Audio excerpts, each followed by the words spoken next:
Selamat pagi anak-anak. Kembali lagi bersama dengan Bu Ayu. Semoga kalian dalam keadaan sehat dan semangat selalu ya. Bagaimana? Sudah siapkah kalian untuk menerima materi hari ini? Disimak baik-baik ya videonya. Anak-anak, siapa ya di sini yang suka membaca atau mendengarkan dongeng? Apa ya itu dongeng?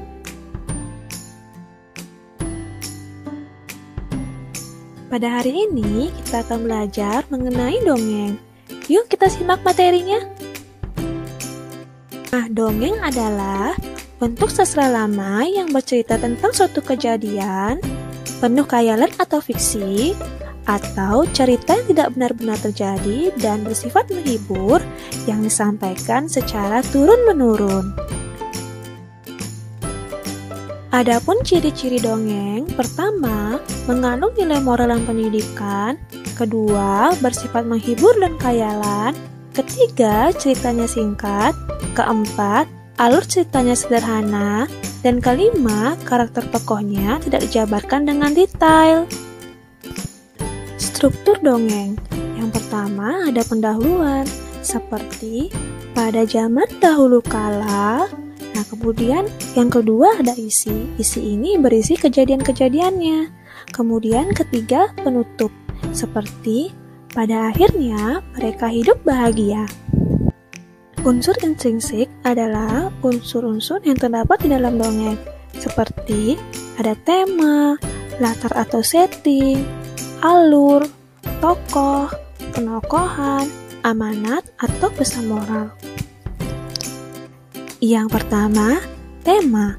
Tema adalah gagasan pokok yang mendasari terbentuknya sebuah dongeng.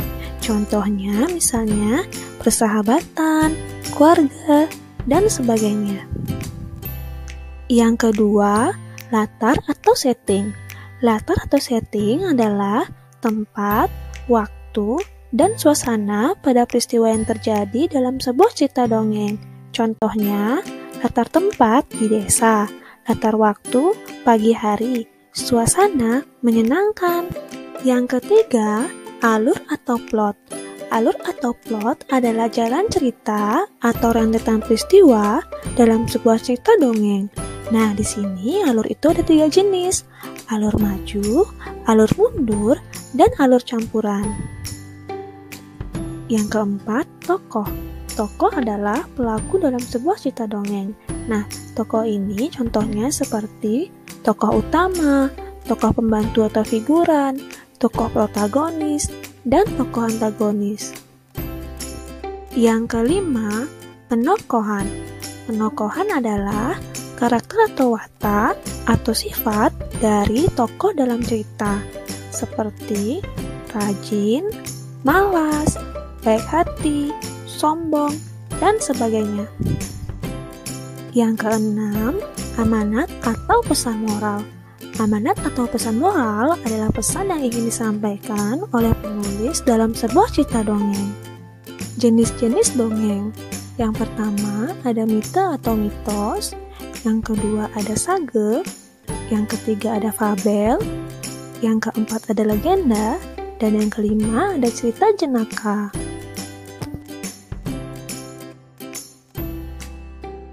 Hal yang harus diperhatikan dalam membaca dongeng. Yang pertama, lafal. Yang kedua, intonasi suara. Yang ketiga, ekspresi. Dan yang keempat, tanda baca. Nah, kalau kalian sudah paham mengenai unsur-unsur intrinsik pada dongeng, mari kita simak ya dongeng berikut ini. Dan kemudian kalian cari unsur-unsur intrinsiknya. Kisah pohon apel dan anak laki-laki. Pada suatu hari, ada seorang anak kecil yang bernama Jody. Dan di suatu tempat, berdirilah pohon apel dengan buah yang lebat. Jody senang bermain dengan pohon apel tersebut, senang memanjat pohon, memakan apel, dan sesekali sering beristirahat di bawah pohon apel tersebut. Jody dan pohon apel tersebut saling menyayangi. Mereka berteman baik. Namun, pada suatu ketika Jody meninggalkan pohon apel hingga ia tersedih. Kemudian, selang beberapa waktu lamanya, Jody kembali ke tempat pohon itu. Ia sudah terlihat besar sekarang. Sang pohon pun merasa bahagia dikunjungi oleh Jody. Ayo bermain-main denganku. Saya bukan anak-anak lagi, saya tidak bermain dengan pohon lagi. Saya ingin mainan, saya perlu uang untuk membelinya. Aku tidak punya uang, tapi kamu bisa memetik semua apelku dan menjualnya. Jadi kamu akan memiliki uang. Jody merasa senang. Ia kemudian memanjat pohon dan memetik buah apel banyak-banyak. Sang pohon pun ikut bahagia melihat Jody bahagia. Namun lagi-lagi, Jody meninggalkan pohon apel itu dan membawa seluruh hasil petikannya. Beberapa tahun kemudian, Jody kembali ke tempat pohon apel itu. Jody sudah sangat dewasa, dan sang pohon merasa senang dikunjungi lagi oleh Jody. Ayo bermain-main denganku. Saya tidak punya waktu untuk bermain. Saya harus bekerja untuk keluarga saya. Kami membutuhkan rumah untuk tempat tinggal. Maaf, aku tidak punya rumah. Tapi kamu bisa memotong batangku untuk membangun rumahmu.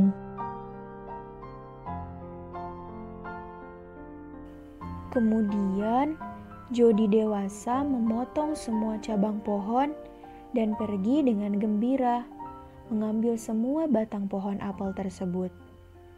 Pohon itu senang melihat ia bahagia, tetapi Jody tidak pernah kembali sejak itu. Pohon apel merasa kesepian dan sedih. Waktu terus berlalu, siang berganti malam. Kemudian suatu hari di musim panas, Jody itu kembali dengan usianya yang sudah tua. Maaf Jody, aku sudah tidak punya apa-apa lagi untukmu. Tidak ada apel dan batang pohon. Tidak masalah, saya sudah lelah. Saya butuh tempat untuk istirahat. Akar batang pohon ini adalah tempat terbaik untuk berbaring dan beristirahat. Duduklah di sampingku. Kemudian, Jody dan pohon itu duduk berdampingan dengan gembira. Mereka kembali bersama-sama. Adapun unsur intrinsik dari dongeng pohon apel yang tulus, yang pertama temanya persahabatan, kemudian latarnya di sekitar pohon apel, tokohnya pohon apel dan seorang anak laki-laki, penokohannya pohon apel baik hati dan anak laki-laki egois namun setia, amanatnya kita harus berbuat baik kepada siapapun. Demikian penyampaian materi dari Bu Guru, semoga bermanfaat ya. Dan sampai bertemu lagi di materi selanjutnya. Terima kasih.